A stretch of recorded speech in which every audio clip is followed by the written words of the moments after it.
नमस्कार साथियों और प्यारे बच्चों, स्वागत है आपका मेरे चैनल में। तो आज दोस्तों हम करेंगे प्रश्नावली 3.1। देखो प्रश्नावली 3.1 में क्या दिया गया है। यहाँ पर कुछ आकृतियां दी गई हैं। देखिए यहाँ पे ये हमारे पास 1 2 3 4 5 6 7 8 8 आकृतियां दी गई हैं। तो हमको इसमें क्या करना है, लिखा गया है कि प्रत्येक का वर्गीकरण निम्नलिखित आधार पर कीजिए। किस आधार पर करना है, कौन साधारण वक्र है इनमें, कौन साधारण बंद वक्र है, कौन बहुभुज है, कौन उत्तल बहुभुज है और कौन अवतल बहुभुज है। तो चलिए हम एक एक करके स्टार्ट करते हैं। साधारण वक्र, देखो दोस्तों साधारण वक्र होता है जिनको हम बिना पेन या पेंसिल उठाए जिस वक्र को हम बना सकते हैं उससे हम साधारण वक्र कहते हैं। और इसकी एक शर्त ये भी है कि ये अपने आप को कहीं भी ना काटे। क्या कह रहा हूं कि साधारण वक्र क्या होता है, देखो हम साधारण वक्र कैसे बना सकते हैं, ऐसे बना सकते हैं, इसको घुमा सकते हैं, ऐसे करके हमने बना दिया बिना पेन पेंसिल को उठाए। साधारण वक्र खुला भी हो सकता है और बंद भी हो सकता है, कोई दिक्कत नहीं है इसमें। लेकिन इसकी एक शर्त ये है कि ये अपने आप को कहीं भी ना काटे। इसका क्या मतलब हुआ, अगर हमने इसको ऐसा बना दिया और इसको यहां से ऐसा बना दिया तो ये साधारण वक्र नहीं होगा, क्योंकि इसने यहाँ पे भी कट कर दिया है और यहाँ पे भी काट दिया है। तो यहाँ पे हमारे पास कितनी ऐसी आकृतियां हैं जो साधारण वक्र हैं जिनको हम बिना पेंसिल को उठाए या बिना पेन को उठाए बना सकते हैं। तो यहाँ पे देखिए ये वाली आकृति फर्स्ट वाली है, इसको हम बिना पेन उठाए बना सकते हैं और ये कहीं अपने आप को कहीं भी नहीं काट रहा है। तो इसका मतलब है कि साधारण वक्र पहला वाला तो हो ही गया है। ठीक है दोस्तों, दूसरा वाला भी हम इसको बना सकते हैं बिना पेन पेंसिल उठाए और ये भी अपने आप को कहीं भी नहीं काट रहा है। तो ये दूसरा वाला भी हो जाएगा हमारा साधारण क्या वक्र हो जाएगा। इसके बाद यहाँ पे देखिएगा कि जो ये हमारे पास वृत्त है, तो इन वृत्त को बनाने के लिए हमको जो है कि इस पेन को उठाना पड़ रहा है। देखो इनको हम बिना पेन उठाए तो डबल बना नहीं सकते हैं, तो इसका मतलब ये साधारण वक्र नहीं है। अब यहाँ पे देखिएगा ये जो स्टार है इसको बिना पेन पेंसिल उठाए तो हम ऐसे करके जो है कि इसको बना सकते हैं। लेकिन समस्या ये है कि ये अपने आप को काट रहा है, इन पॉइंटों पे ये क्या कर रहा है, काट रहा है, तो ये साधारण वक्र में नहीं आएगा। उसके बाद यहाँ पे ये वक्र बनाया गया है, इसको हम बिना पेन पेंसिल उठाए बना सकते हैं, जो अपने आप को कहीं भी नहीं काट रहा है। तो इसका मतलब हमारे पास जो ये पांचवी आकृति है ये भी हमारे पास साधारण वक्र है। अब यहाँ पे देखेगा ये छठी आकृति, इसको भी हम बिना पेन पेंसिल उठाए बना सकते हैं, अपने आप को कहीं भी नहीं काट रहा है। तो ये जो है कि हमारे पास जो ये छठवीं आकृति है ये भी साधारण वक्र है। उसके बाद यहाँ पे जो ये सातवीं आकृति है इसको भी हम बिना पेंसिल पेन उठाए बना सकते हैं, कहीं भी अपने आप को नहीं काट रहा है। तो ये सातवीं आकृति भी हमारे पास क्या हो जाएगी, ये साधारण वक्र हो जाएगा।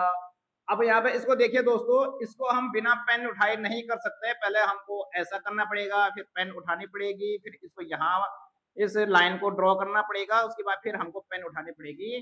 तो ये साधारण वक्र नहीं है। समझ में आया मेरे दोस्तों। अब देखते हैं हम साधारण बंद वक्र, इसमें इन दोनों में क्या फर्क है। देखिए यहाँ पर साधारण जो वक्र है वो खुला भी हो सकता है, लेकिन इसमें तो कोई खुले हैं नहीं, लेकिन वो हो सकता है, इसको भी हम साधारण वक्र कह सकते हैं। ये यहाँ से खुला है तो ये साधारण वक्र है। अब दूसरे में जो बी में दिया गया है साधारण बंद वक्र, यानी कि वक्र भी हो, साधारण भी हो और बंद भी हो। तो यहाँ पर देखिए जो ये वक्र है ये भी बंद है और साधारण तो है ही, और साथ साथ में ये बंद भी है पूरा। तो ये भी हमारे पास क्या हो जाएगा, साधारण बंद वक्र हो जाएगा पहला वाला। दूसरा वाला भी ये बंद है पूरा, साधारण भी है और बंद भी है, तो ये भी हमारे पास क्या हो जाएगा, साधारण बंद वक्र हो जाएगा। ये तो साधारण वक्र ही नहीं है, तो साधारण बंद वक्र कहां से होगा, देखो दोस्तों क्योंकि ये बंद तो है, ये बंद तो है लेकिन ये साधारण वक्र तो है ही नहीं। तो साधारण वक्र नहीं है तो बंद वक्र भी फिर नहीं हो सकता है, क्योंकि इसमें हमको पेंसिल उठानी पड़ रही है या पेन को उठाना पड़ रहा है। अब यहाँ पे देखिए ये स्टार है, ये भी जो है कि साधारण बंद वक्र नहीं है, बंद तो है लेकिन यहाँ पे ये खुले भी हैं और यहाँ पे इनके जो ये पॉइंट है ये अपने आप को काट रहे हैं। उसके बाद यहाँ पे जो ये आकृति है, ये पांचवे वाली आकृति, तो ये क्या है, ये भी बंद है और साधारण भी है और बंद भी है। ये भी साधारण है और बंद भी है, तो ये वाली हमारे पास जो ये छठवीं आकृति है ये साधारण भी है और बंद वक्र भी है। अब ये जो सातवीं आकृति है ये भी हमारे पास क्या है, साधारण बंद वक्र है, क्योंकि आकृति तो बंद ही है, पूरा बंद है नहीं, यहाँ से कहीं से खुला नहीं है और साधारण है। अब यहाँ पे इसको देखिएगा, ये साधारण ही नहीं है तो साधारण बंद वक्र कौन सा होगा मेरे दोस्तों, जब जो साधारण ही नहीं है तो वो बंद वक्र भी नहीं है, क्योंकि इसमें आपको पेन और पेंसिल उठाने का काम करना पड़ रहा है। कुल मिलाकर के हमारे पास साधारण वक्र और साधारण बंद वक्र यहाँ पे क्या है, सेम ही है, क्योंकि ये सभी बंद भी हैं साधारण के साथ साथ। अब आगे देखिए दोस्तों, बहुभुज। देखिए दोस्तों, बहुभुज क्या होता है, रेखा खंडों से मिला करके हम जिस आकृति को बनाते हैं, रेखा खंडों से बनेगा, ये वक्र से नहीं बनेगा, रेखा खंडों से बनेगा, उसी को हम बहुभुज कहते हैं। यानी कि अगर हम रेखाओं को मिला करके जो है कि किसी आकृति को बनाते हैं और ये बंद होना चाहिए, इसको हम जो है कि बहुभुज नहीं कहेंगे अगर ये यहां से क्या हो, खुला हो। हम बहुभुज तब कहेंगे जब वो क्या हो, रेखा खंडों से बना हो और बंद हो, तो उससे हम बहुभुज कहते हैं। अब यहाँ पे बहुभुज कौन कौन से हैं, देखो ये पहले वाली आकृति है, ये इन रेखा खंडों से, एक रेखा खंड ये है, फिर एक ये है, फिर एक ये है, फिर एक ये है, एक ये है, तो यानी कि ये पहले वाली जो आकृति है ये हमारे पास बहुभुज है, रेखा खंड से बना हुआ है। ये दूसरी वाली आकृति भी हमारे पास बहुभुज है, क्योंकि ये भी किससे बना हुआ है, ये भी रेखा खंड से बना हुआ है मेरे दोस्तों। अब इसमें तो रेखा ही नहीं है, रेखा का मतलब सीधा होना चाहिए ना, रेखा खंड ऐसा होना चाहिए, फिर यहाँ से कोई इधर को चले जाए रेखा खंड, फिर यहाँ से कोई इधर को चला जाए, फिर यहाँ से कोई इधर को आ जाए, तो ये रेखा खंड से बना हुआ है। इसमें हमारे पास वृत्त वृत्त या कर्व नहीं होना चाहिए, तो ये तो रेखा खंड है ही नहीं। अब यहाँ पे देखे, ये जो रेखा खंडों से तो बना हुआ है, लेकिन ये बंद नहीं है, देखो यहाँ से खुला है, फिर इधर से खुला है, इधर से खुला है, मतलब ये रेखा खंड तो है, लेकिन क्या है, ये बाहर से खुला हुआ है। और हमारी शर्त क्या है कि वो रेखा खंड जो है कि जो बहुभुज से बनता है और जो कि वो बंद होना चाहिए, तो ये हमारे पास बहुभुज नहीं है। ये भी नहीं है क्योंकि इसमें वक्र आ गया, ये भी नहीं है, देखो दो रेखाओं तो हैं लेकिन यहाँ पे ये वक्र आ गया, तो ये हमारे पास बहुभुज नहीं है। ये भी बहुभुज नहीं है और ये भी बहुभुज नहीं है। अब इसके बाद करते हैं हम उत्तल बहुभुज। क्या, उत्तल बहुभुज, इसको समझते हैं मेरे दोस्तों। उत्तल बहुभुज उससे कहते हैं जिसके सभी अंतःकोण, अंतःकोण का मतलब अंदर के कोण, बाहर के नहीं, अंदर के कोण। यहाँ पे देखिएगा, जो हमारे पास यहाँ पे ये वाली आकृति है, इसके अंतःकोण कौन कौन से हैं, यहाँ पे है, यहाँ पे है, यहाँ पे है, यहाँ पे है और ये वाले हैं। तो सभी अंतःकोण 180 डिग्री से कम होना चाहिए, मतलब एक भी कोण इसके अंदर का 180 डिग्री से ज्यादा नहीं होना चाहिए। अब 180 डिग्री कब बनता है, 180 डिग्री दोस्तों ये होता है, यानी कि इससे बड़ा नहीं बनना चाहिए। इससे बड़ा कब बनेगा, जब हमारी आकृति कुछ ऐसी बन जाएगी, यानी कि सीधी लाइन से ऊपर को, और यहाँ पे जो है कि ये जो है 180 डिग्री से ज्यादा हो जाएगा। तो अब मुझे आप ये बताइए कि किस आकृति के अंदर 180 डिग्री से बड़ा कोण बन रहा है। देखो इसमें यहाँ पे ये क्या है, ये तो जो है कि 180 से कम ही है, ये भी 180 से कम है, ये भी कम है, ये भी कम है, लेकिन यहाँ पे जो ये है ये 180 डिग्री से ज्यादा हो गया, तो इसका मतलब ये उत्तल बहुभुज नहीं है। अब यहाँ पे देखेगा दोस्तों, जो ये वाली आकृति है इसके सभी कोण देखो, ये भी 180 डिग्री से कम है, ये भी 180 डिग्री से कम है, ये भी 180 डिग्री से कम है और ये भी 180 डिग्री से कम है, तो यानी कि इसके सभी अंतःकोण 180 डिग्री से कम है, तो यानी कि हमारा जो उत्तल बहुभुज हो जाएगा, वो जो आकृति सेकंड है हमारे पास, ये हमारे पास क्या हो जाएगा, उत्तल बहुभुज हो जाएगा। ठीक है मेरे दोस्तों। अब इसके बाद लिखा हुआ है अवतल बहुभुज। अवतल बहुभुज क्या होता है, जिसका अंतःकोण, यानी कि कोई भी एक अंतःकोण 180 डिग्री से ज्यादा हो। यहाँ पे देखिएगा इसके तो सभी 180 डिग्री से कम है, तो ये तो हो गया हमारे पास उत्तल बहुभुज, यानी कि रेखा खंड से बनना चाहिए, उसको हम बहुभुज कहेंगे। और उत्तल अवतल में क्या डिफरेंस है, उत्तल के सभी अंतःकोण 180 डिग्री से कम, अवतल के कोई एक अंतःकोण 180 डिग्री से ज्यादा। तो यहाँ पे देखिएगा ये 180 डिग्री से कम, ये भी कम, ये भी कम, ये भी कम, लेकिन यहाँ पे जो ये वाला हमारे पास कोण है ये 180 डिग्री से ज्यादा है, तो ये हो जाएगा हमारे पास अवतल बहुभुज, यानी कि अवतल बहुभुज हमारे पास आकृति फर्स्ट है। समझ में आया मेरे दोस्तों? तो उम्मीद करता हूं आपको ये समझ में आया होगा। इसके बाद करते हैं हम इसका दूसरा प्रश्न दूसरे पेज पे। तो प्यारे साथियों, यहाँ पे प्रश्न नंबर 2 दिया गया है कि समबाहुभुज क्या है।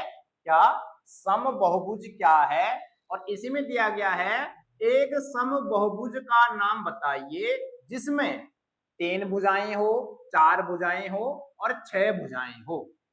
तो सबसे पहले दोस्तों हमको इसकी परिभाषा देने की समबाहुभुज क्या है। तो इसकी परिभाषा मैंने यहाँ पर लिख दी है कि जिस बहुभुज की सभी भुजाएं, यानी कि जिस बहुभुज की सभी भुजाएं तथा कोण समान होते हैं।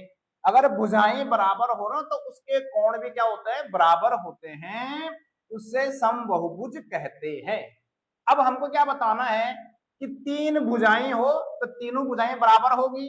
तो यानी कि जब 3 भुजाएं बराबर होगी तो वो तो बनेगा दोस्तों हमारा त्रिभुज। क्या बनेगा? त्रिभुज। और ये बराबर है, बराबर का साइन ऐसा करते हैं, ऐसे करके डिनोट किया जाता है। तो यानी कि अगर हम मान जाते हैं त्रिभुज ए बी सी है, तो यानी कि ये ए बी बराबर बी सी बराबर ए सी होगा, यानी कि ए बी बी सी और सी ए या ए सी बराबर होंगे। तो इसके ये सभी कोण भी क्या होंगे, बराबर होते हैं। तो ऐसे 3 भुजाओं वाले बहुभुज को कहेंगे हम समबाहु त्रिभुज। 3 भुजाएं बराबर हो, उनके कोण भी बराबर होते हैं, तो उस आकृति को हम कहेंगे समबाहु त्रिभुज। जिसकी 4 भुजाएं समान हो।